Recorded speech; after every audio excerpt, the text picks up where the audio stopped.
Is brought to you by La Quinta. Book now at lq.com to get the lowest price guaranteed. La Quinta. The NBA has announced another change to the finals format in an attempt to build more rest into the schedule and ease travel demands on its players. Gentlemen, the season right around the corner. Stephen A., you liking the changes? I love it. I definitely support it. Personally speaking, for my travel purposes, I love that. Selfishly. So let's not knock that. But also, in all seriousness, I think that, as I've said to Skip on many occasions, LeBron James was exhausted. And when you've got 2 days rest, you know, when you're traveling, that's a huge, huge deal. And when it's about the championship, we don't want to hear fatigue as a viable excuse. We want to get that out of the equation. Most fans, I think, will not love this because it'll take 17 potential days to determine a champion here if it goes 7 games. But one team will love it, my San Antonio Spurs, because the added rest greatly increases their chances of winning yet another championship. Thank you very much. People who appreciate sports appreciate the fact that you're not going to have any excuses. Give them that rest. And people like me who appreciate sleep as well. I couldn't stay up for Empire last night. That's all I have to say. It's very sad, gentlemen. Very, very sad. See y'all tomorrow, same time, same place. Texas high school football players who hit a referee in a September 4th game at the direction of the team's assistant coach will be eligible to return to the school for the spring semester. The player's lawyer told ESPN's John Barr on Wednesday. The two John Jay high school players, 15-year-old Victor Rojas and 17-year-old Michael Moreno, have been assigned to an alternative school as punishment and have been prohibited from even watching John Jay games as spectators. With credit for the time they have already spent at the alternative school, the boys will be eligible to return to John Jay when the semester starts on January 15th. And this just in. Mac Breed, the assistant coach from John Jay High School in San Antonio, who was accused of directing the two players to blindside an official during a game, has resigned, according to his attorney. Stephen A., from what you know now, are you okay with those two kids returning to school? I'm okay with them returning to school as long as they were not allowed to play football for the rest of the year, which appears obviously to be the case. They're not going to be allowed to play football for the rest of the year. For this year, obviously, they can return. They're 15 and 17 years of age. They did not kill someone, thank the good Lord. And so as a result of that, you think about America being a land of second chances, understanding that these are kids. You certainly want to punish them because you want to send the message to teenagers that this is not something that is allowed. There will be consequences from your actions, and the earlier you teach children that, the better. In this day and age, you shouldn't only be teaching that to children, you should also be reminding parents of that as well, because you don't want parents walking around acting like their children are victims when you just finished victimizing somebody else, because that makes you know better. In fact, it makes you worse because you're the adult, which means you're supposed to know better, which means that if you're giving that kind of impression, you know you're even more reprehensible than the kids. But under no circumstances do I believe that the punishment on the part of the kids should exceed that of Mac Breed, the assistant coach, who ultimately told the kids to go after the official. I not only believe he should have resigned, I think he should have been arrested on the spot. You told the kids to go out there and assault an official.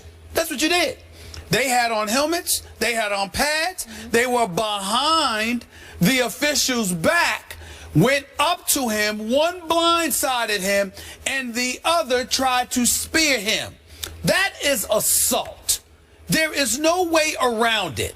And the fact that an adult who happens to be a coach literally instructed the kids to do this, I believe he should be held even more accountable than the kids. I will give him credit for this. According to the reports, whether it was the head coach or the principal, I don't recall, he asked what was going to happen to these kids. When he was told that they were going to be expelled, he immediately came forward and said, I put them up to it.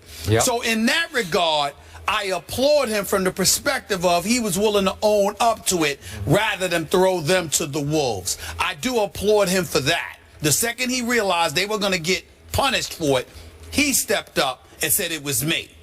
But that doesn't negate the fact that he basically had these kids assault these officials. And as far as I'm concerned, I'm not saying he should spend 10 years in jail or something like that. But there should be an arrest on his record. He should be arrested for assault immediately. They should be knocking on his door today to arrest that man for having that official assaulted, regardless of whether he used the N-word and other racial epithets. I'm not excusing that official. That is inexcusable, and that official should be dealt with if indeed it was true, even though that official is categorically denying it. But we live in a civilized society, and we have to send the message that just because somebody says something to you that you don't like does not give you the license to physically assault them, particularly when you're doing so behind their back instead of standing up in front of their face. I would have respected the official more had he went on the field and confronted the official himself rather than trying to get the kids to do it. Okay, so I have absolutely no problem with these two kids being allowed to return next semester to school. That's right. Neither. And I told you from the start, in no way can you justify those two kids trying to running into that official. But if you'll remember, from the start, I told you when you dug in and said those two kids should have been arrested on the spot. There could be extenuating circumstances. Let's see what happened. Let's let it play out a little bit. And now, as you know, and you've turned your focus more to the assistant coach. Okay, but still be clear. I still believe those kids should have been arrested. You do? On the spot. Wow. On the spot. I don't care. Listen, I think it's important. I think imagery is important.